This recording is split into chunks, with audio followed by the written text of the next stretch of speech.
이렇게 시작하면 안 된다. 오늘 조금 어두운 시대의 작품을 다룰 거라서요.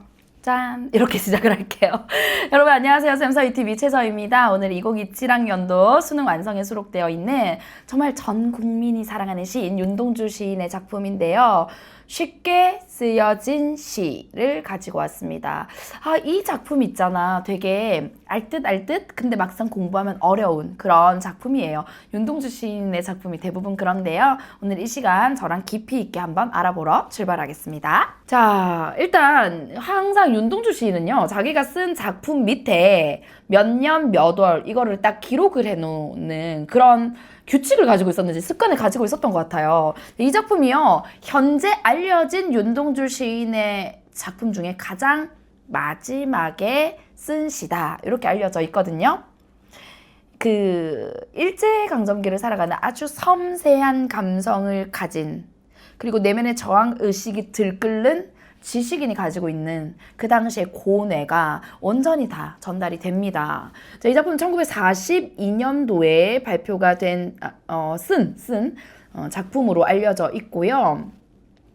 리쿄 대학이라고 리쿄 유니버시티 이렇게 적혀 있는 노트에 이 작품이 이제 써 있는 게 있습니다. 그러니까 이게 무슨 말이냐면 도쿄에 있는 리쿄 대학에서 유학생으로 유학하던 윤동주 시인이 일본에서 작성했을 거야 라고 우리는 추측해 볼 수 있는 거죠. 그럼 생각해봐. 식민지 시대 조선인이 일본에 유학생으로 가서 시 창작하고 있는 그런 상황을 떠올려 보세요. 그런 윤동주 시인의 고뇌가 이 작품의 화자의 모습으로 잘 반영이 되어 있습니다. 자, 키워드는요. 현실인식, 부끄러움. 우리 윤동주 시인의 시하면 부끄러움이 핵심 키워드야. 자기 성찰인데요. 난 왜 이렇게 사는 걸까? 정말 부끄럽다 라고 말하고 끝내면 사실 별 의미가 없어. 그쵸? 근데 이 작품이 그리고 윤동주 시인이 정말 가치 있는 정말 뛰어난 시인이고 시대를 치열하게 살아갔던 저항 의지를 가지고 저항 의식이 있었던 시인이라고 평가받는 이유는요. 항상 이렇게 이 성찰 뒤에 현실을 직면하고 그것을 극복해내고자 하는 힘을 보여주면서 작품을 마무리합니다. 이 작품도 현실 극복 의지가 잘 드러나 있습니다. 같이 한번 가보도록 할게요. 창밖에 밤비가 속살거려 육첩방은 남의 나라. 와. 이게 별거 아닌 것 같잖아. 엄청난 구절입니다. 여러분 보세요. 창 밖에 그러면 지금 화자는 어디에 있어? 창 안에 있는 상황이다. 그런데 밤에 시간적 배경 나왔죠? 비가 내리고 있어요. 근데 비가 꼭 자기한테 속살 거리는 것 같대. 비가 입이 있니? 없잖아요. 이거 일종의 의인법이 사용된 건데 빗소리에 하고 현실을 바라보게 된 거야. 자각을 합니다. 뭐라고요? 지금 내가 있는 곳 육첩방이야. 이게 바로 한 3평 남짓한 일본식 방이거든요. 일본식 다다미가 이렇게 깔려있는 방인데 3평 정도 지금 기준으로 보면 그 공간에 유학생인 화자가 윤동주 시인을 떠올려 봐도 괜찮아. 이 작품에 한해서는 있는 거야. 근데 뭐야? 이곳은 내 나라가 아니네? 남의 나라네? 인 거예요. 여기서 바로 현실 인식이 빡 들어갑니다. 나는 식민지 조선인의 지식인 청년이고 이곳은 남의 나라야. 바깥에 밤비네. 밤이고 비가 내리고 있어. 그러면서 이제 떠올려 봅니다. 나는 시인인데 시인이란 슬픈 천명이라고 생각을 하는 거죠. 와, 슬픈은 왜 슬플까요? 시인은 괴로운 거야. 시를 쓴다는 건 내 안에 여러 자아들과 마주해야 되거든. 시인이라는 건 참 괴로운 일이야. 근데 천명으로 받아들이고 있는 거죠. 하늘이 나에게 부여한 사명과도 같은 거지. 운명이자 사명으로 회피하지 않아요. 수용합니다. 그래서 참 시인이라는 건 슬픈 천명이야. 그런 줄 알면서도 나 시 쓸 거야. 한 줄 시를 적어볼까? 맞아. 여긴 남의 나라고 난 시인이야. 땀내와 사랑내가 포근히 품긴 여기는 이제 포근포근한 느낌이 좀 들죠. 그러니까 조선에서 부모님의 어떤 노동력, 애정 이런 것이 담긴 학비 봉투, 돈을 받아서 나는 이곳에서 생활을 하지라는 생각을 하는 거야.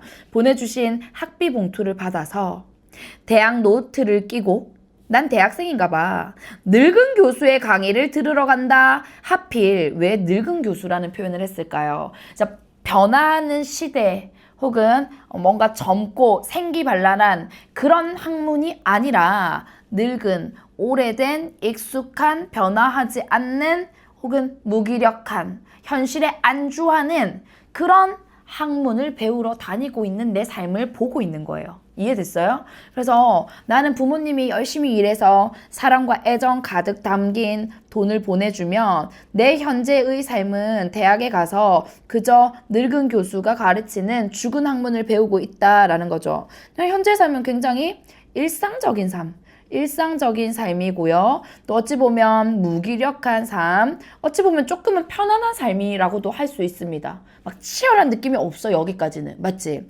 그래서 봐. 1년에서는 여긴 남의 나라네. 일제강점기라는 현실 인식. 그 다음에 2년에서는 나는 남의 나라에 와서 유학생활을 하는 부모님이 보내준 돈으로 늙은 교수의 강의를 듣는 대학생이네 라는 현재의 삶을 인식. 됐지? 그 다음에 이제 생각을 넓혀갑니다. 생각해보면 어린 때 동무들 하나 둘 죄다 뭐 했어요? 잃어버리고. 여기서 이제 상실감. 내가 사랑했던 내 이웃, 내 동기, 동창들 다 없어졌어, 지금은. 상실감? 근데 나는 도대체 이제 자기 자신을 질문하는 거죠. 자기 자신을 들여다보는 거죠. 무얼 봐라? 나는 다만 홀로 이렇게 침전하는 것일까? 이거 하강적 의미있지. 침전이라는 건 가라앉는다는 거거든. 그러니까 나는 도대체 무얼 바라 살아가고 있는 걸까? 나는 뭘 바라서 지금 이렇게 점점 내면이 가라앉고 있는 것일까? 이거 뭐예요? 내면 성찰입니다. 내면을 돌아보는데 굉장히 우울해요. 가라앉는다라는 하강적 이미지를 쓰고 있고요. 침울하고요. 혼란스러운 내면이라고도 얘기할 수 있습니다. 야, 인생이라는 건 살기 어렵다는데 난 시인이잖아. 시가 이렇게 쉽게 쓰여지는 것은 참 부끄러운 일이다. 부끄러움을 고백하죠. 부끄러움을 느끼는 거죠. 이게 뭡니까? 그치, 성찰이 이렇게 계속 이어지는 거야. 내가 시를 쉽게 쓴다라는 것은요. 삶은 굉장히 치열한데 이 시대에는 굉장히 온몸으로 저항하고 부딪히는 내 친구들도 있는데 이 시대 현실과는 비교했을 때 거리감이 느껴지는 삶을 나는 살고 있네. 여기서 내면은 너무나 아프고 울분에 차 있고 그런데 시를 쓰는 건 상대적으로 굉장히 쉬운 일이야 라는 부끄러운 인식, 식민지 지식인으로서 자기 성찰 이런 게 들어가 있는 표현인 거예요. 그러면 보통 사람은 참 나 왜 이러고 살지? 부끄럽다. 나 어떻게 살아가야 되지? 여기서 끝낼 텐데 이 화자는요 그 뒤를 이어가고요. 이 마지막에 끝에 세 개의 연이 매우 이 작품에서 중요합니다. 보세요. 육첩방은 남의 나라, 창밖에 밤비가 속살거리는데 어머나 이거 뭐예요 여러분? 그렇죠. 1년의 반복인데 앞뒤 이 위아래를 바꿨습니다. 이거 반복과 변주라고 하거든요. 근데 이거 되게 의미가 있다. 자리 채우려고 반복하는 거 아니에요. 다시 한 번 더 현실을 인식하는 거죠. 이곳은 남의 나라야. 밖은 여전히 어두워. 이거 상징적 의미를 부여하자면 시대 현실로 볼 수도 있습니다. 자, 어두운데 여전히 밤비가 속살거려. 근데 속살거린다 하고 마무리 짓는 게 아니라요. 그런데잖아. 속살거리는데 하고 그럼에도 불구하고 이제 난 요런 태도로 바뀌어. 그래서 이거를 시상 전환이라고 볼 수도 있습니다. 어떻게 전환되는지 한번 볼게요. 나 앞에서 괴로웠잖아. 나 부끄러워. 나 도대체 뭘 바라서 살고 있지? 나 왜 이렇게 침전하지? 왜 이렇게 가라앉지?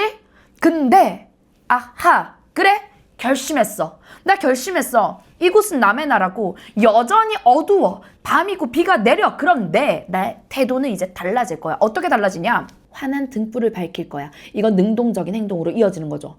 등불을 밝혀서 이 어두움을 내몰 거야. 비록 조금일지라도 내몰 거야. 이 어두운 현실을 내몰 거야. 그리고 아침을 기다릴 거야. 그런 내 모습, 그런 나의 자아를 인식을 하고 일깨운 겁니다. 이해됐어요? 그래 결심했어. 나 가만히 있지 않을 거야. 능동적으로 행동할 거야. 등불을 밝혀서 어둠을 내몰고 아침을 기다릴 거야. 와우. 이미 여기서부터 이제 성찰의 결과가 의지적으로 드러나 있는 거죠. 맞아요? 근데 너무 멋진 표현이야. 시대처럼 올 아침. 내가 진짜 좋아하는 시구거든요. 아침은 아침인데 이게 뭐처럼 온대요? 시대요. 우리 역사는 흐르죠. 지금 이 순간도 시간은 계속 흘러가죠. 시간이 흐르는 건 내가 원한다고 빨리 할 수 있고 싫다고 피할 수 있어요? 아니라는 거야. 근데 이 시간이 흐르면요. 반드시 시대는 바뀐단 말이야. 맞아요? 그러면 이거는 무조건 온다라는 거죠. 내가 어떻게 한다고 남이 어떻게 한다고 변하는 값이 아니라는 거야. 시대처럼 오는 아침은 무조건 온다라는 거거든요. 이 아침에 상징적 의미 부여해볼까요? 시대 현실을 고려한다면 이것은 조국 광복이 되는 거죠. 우리나라 해방 무조건 올 거야.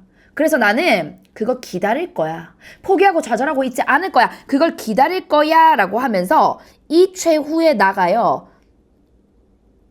어둠 속에 파묻혀 있던 나한테 손을 내밉니다. 이거요. 화해를 한다라고 얘기를 하고요. 나는요. 자아라고 말할 수 있거든. 내 안에 자아 간에 갈등하고 혼란스러웠던 게 이제는 그래 결심했어 하면서 내가 의지를 가지고 이 현실을 극복해 나갈 힘을 얻었잖아. 이 성숙된 자아가 내 안에 어둡게 우울하게 침울하게 빠져 있었던 나한테 손을 내밀어요. 그러면서 눈물과 위안을 나누면서 악수를 한다라는 게 화해인 거죠.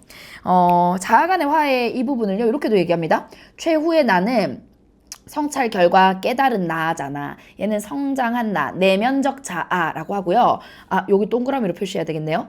우리가 보통 악수 청할 때도 조금 더 성장한 애가 악수 먼저 청한다라고 본다면 이 나가 어둠에 파묻혀 있던 현실적 자아인 나에게 손을 내밀어서 이 시대에 좌절하고 있는 지식인에게 손을 내밀어서 앞으로 나아갈 힘을 준 거예요. 그래서 자아 간의 화해를 했고 현실을 이제 어떻게 살아가겠다, 극복해내겠다라고 하는 의지를 보여주고 있는 대목이다라고 봅니다. 그래서 요 마지막 시상 전환 이후에 세계의 연이 매우 중요한 작품이다. 이렇게 정리할 수 있겠네요.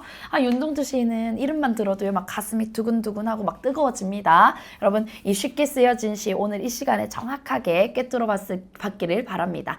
자, 쌤사이TV 오늘 여기까지고요. 구독과 좋아요, 알림 설정은 수능 국어로 가는 1등급의 지름길을 활짝 열어드립니다. 다음 영상에서 또 만날게요. 안녕.